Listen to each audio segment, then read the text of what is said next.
I'm Henry. And I'm David. You can call me Captain if you're so daring. Okay, so greetings ladies and gentlemen, and welcome to the grand opening of the No Foam Just Poem Cafe. Today we have a plethora of performances from multiple up-and-coming poets from across the land. They've all gathered here today to showcase their skills. Today we have a host of artists performing original pieces, as well as some giving their in-depth analysis and their thoughts on famous pieces of work.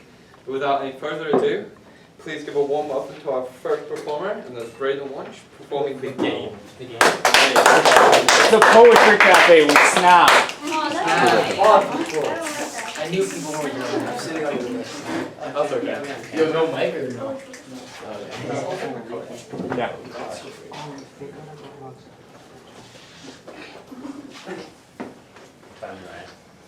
Yeah. He's running away from her. After the ball, he chases. He knows what he wants. He dodges and teases, but he takes too long. They steal and he loses. She walks away. She turns. He's running out of time. Desperately, he shoots. He scores. Euphoric, he retreats, ready to play again.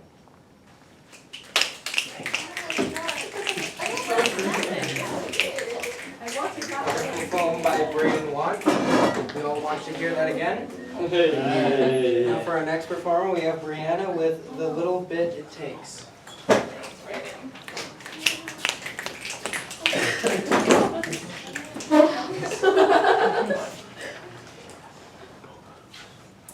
Beauty, look in the mirror. You're a disgrace.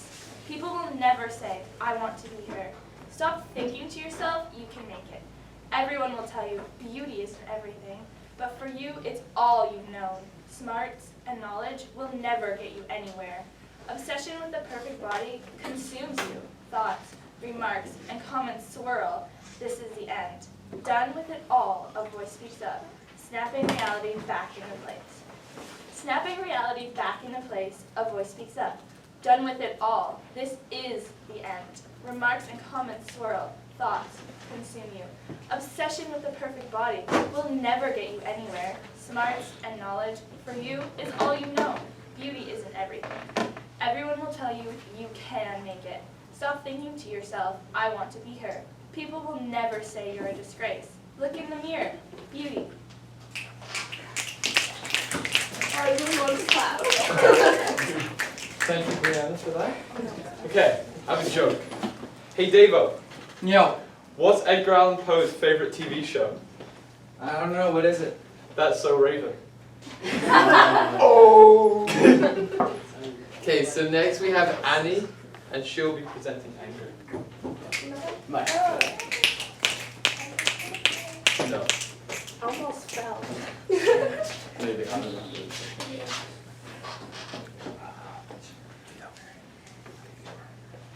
Okay. I grit my teeth together to keep him from coming out.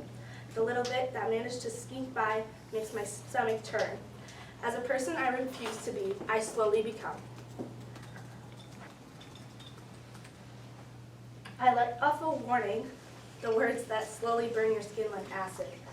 The pain from my words cause your emotions to change. When we were little, you cared for me, but now you break down, use, and abuse me. I let out some more words. They cut you down like a tree. You trash talked me when my back was turned, assuming things about me. Now it's over, what little we had. Anger left me. Now I'm sad.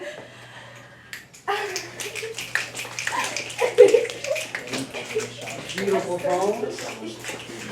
Now, for our next performer, we have Savannah with I Hate Poems. I like poems.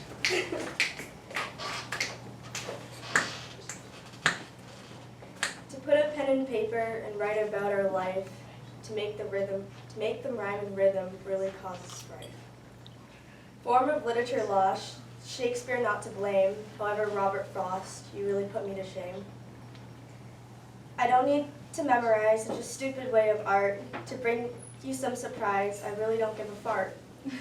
A bold statement, you may say, poems more than dumb, lets my mind go astray, twiddling my thumbs. Standing here talking to you, not my favorite cup of tea, speaking of which, I kinda have to pee. God, I hate poems, they really make me sick, even though I wrote them, whoever created you, well, you get the point.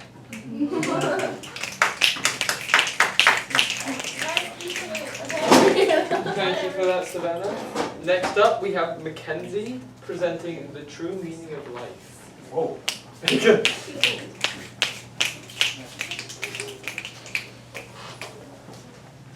The years have passed by in the blink of an eye. Moments of sadness and joy have flown by. People I've loved have come and gone. The world never stopped, and we all carried on. Life wasn't easy, and the struggles were there, filled with times that mattered and times I just didn't care. I stood on my own and still found my way through some nights filled with tears and the dawn of new days. Now with old age, it's become very clear things I once found important are not why I was here. And how many things that I managed to buy were never what made me feel better inside.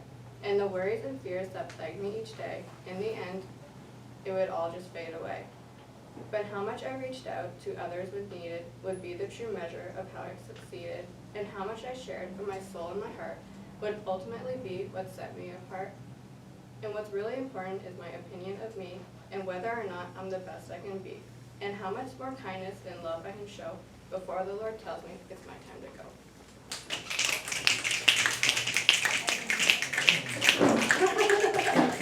Lost in that poem. So, Henry, how do poets say hello? Oh no, how do poets say hello? Have we metaphor? Hey. And up next, we have Austin with Football is Life. And when you say football, do you mean soccer or football?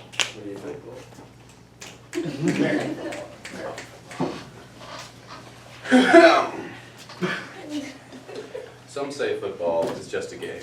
I'm sure that could not be true. Some say all sports are the same, but that's wrong. Let me show you. No matter if your boots are good or bad, even if you don't have a field, with lots of criticism to be had, your love for football is always your shield.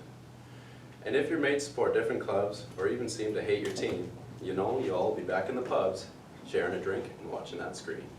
There's nothing like the feel of winning, especially when it's against your rivals. But there's nothing that gets you singing like scoring on your own net during MPS finals. I know my poem was pretty good-ish. It doesn't matter where you roam. You know you don't need to be English when football's always coming home. Hey! Okay,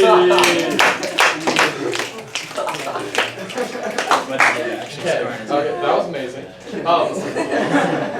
Okay, another joke. Okay, so I dig, you dig, we dig, he digs, she digs, they dig. It's not the most beautiful poem, but it's really deep.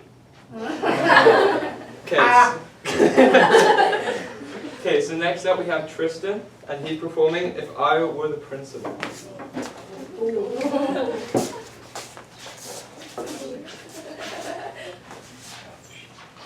If I were the principal, boy, things would change. Our school would be fun, if a little bit strange. We'd keep kangaroos in the classrooms as pets. We'd travel to Tonga and learn to fly jets.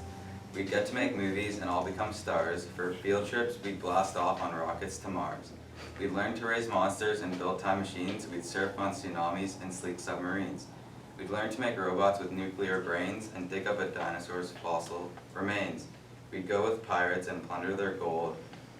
We'd duel dragons for treasures untold. We practiced some potions and magical spells to think up the schoolyard with sickening smells. To make us invisible, 80 feet tall, or turn into liquid, or walk through a wall. Yes, if I were principal, that's what we'd do. We'd lock evil scientists up in the zoo, while vanquishing villains and capturing crooks. In other words, we'd read many more books.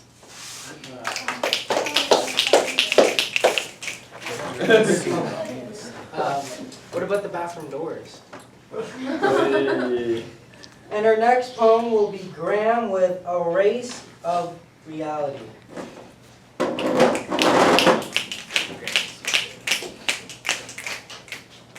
Adrenaline pumping, butterflies roaming.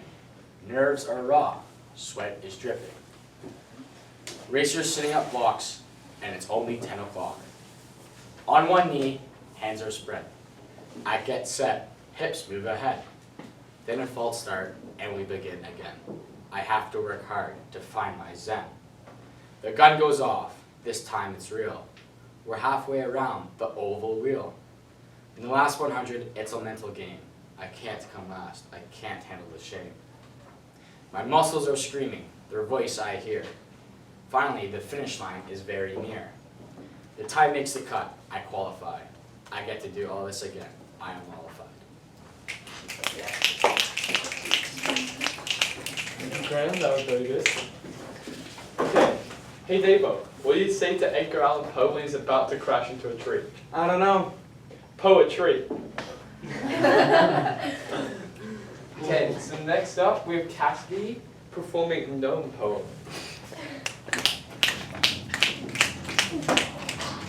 I am a small gnome, and this is my garden. I'm writing this poem, I beg for your pardon. I graciously guard my glorious garden like a hardened soldier who protects his land. I stand with a staff in my hand while I post up firmly on the sand. The only thing I fear is the feline.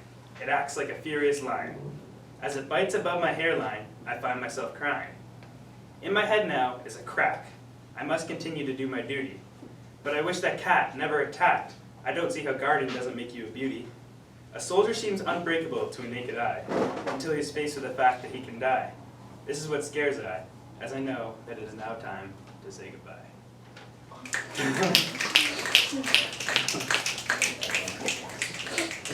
And no poems. And up next, we will have Henry Ford with Arms! Yeah! Okay, I wouldn't miss this. A man, a myth, a legend, a god above them all. When you walk into the gym, he'll be doing push-ups on the wall. Every day he's flexing, with arms made out of steel. And if you ask him nicely, he might give you a feel. In the gym you'll always find him, 7 days a week, working on his arms each day. Will he ever reach his peak? As if sculpted by a sculptor, his arms lay by his side, and when he talks about them, he talks with pride.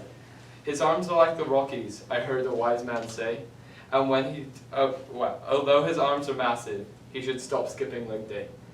Davo, man, I love you. The truth that must be told, with arms the size of boulders and a heart made out of gold. A man, a myth, a legend, a god who caused no harm. This has been a story about Davo, the man with massive arms.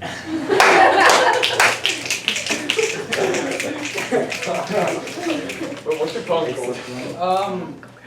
This is just me. Okay, so next up we have Davo presenting This Is Just Me.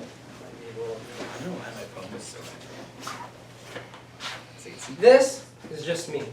I sit, I stand, I don't know who I am.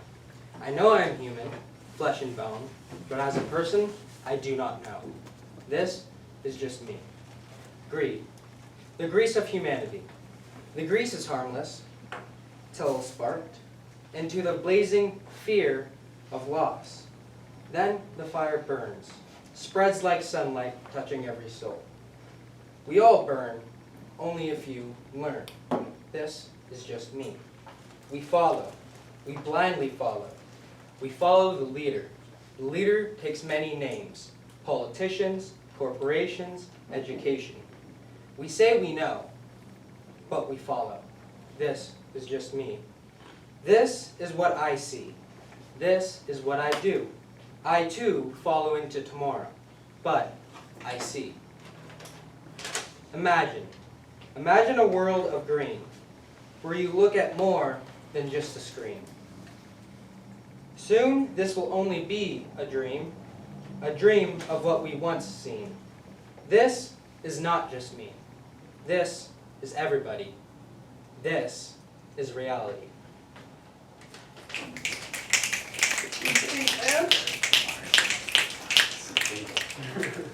Okay. Yeah. So what's your poem called? Don't forget your pencil. Okay, next up we have Ryan presenting Don't Forget Your Pencil. Yes, Ryan. One day I forgot to bring my pencil to school. It's a simple thing that we all sometimes do, but at times life sure can be cruel, because sometimes a single life can bid your life. A single mistake can bid your life adieu. That day I had an English test. It would be easy, it's what I do best. But as I reached into my pocket, I let out a cry, as my writing utensil wasn't nearby. I did not write a single thing on that page. I couldn't write a single word.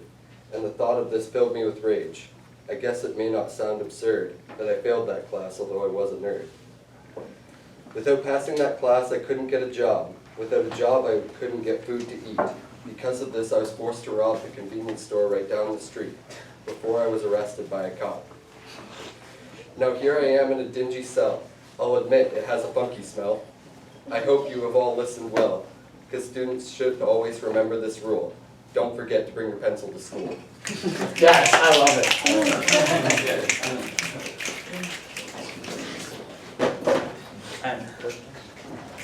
Now for our last poem of the day, we have Mara performing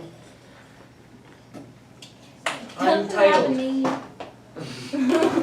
It doesn't have a name. You like toasted it on the cake? I didn't mean to, it's on the roses, so. My God is not waiting inside a church or sitting above the temple steps. My God is the refugee's breath as she's running, living in the starving child's belly, is the heartbeat of the protest. My God does not rest between pages written by holy men. My God rests in the sweaty thighs of women's bodies sold for money, was last seen washing the homeless man's feet. My God isn't as unreachable as they'd like you to think. My God is beating inside us indefinitely.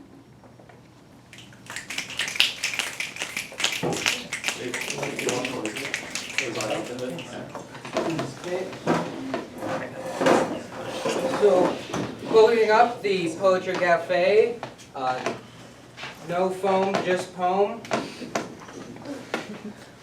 Everyone had wonderful poems. I honestly enjoyed it. But there was no sugar for the coffee, so I didn't enjoy that. Other than that, it was a good cafe, and kind of want to do it again.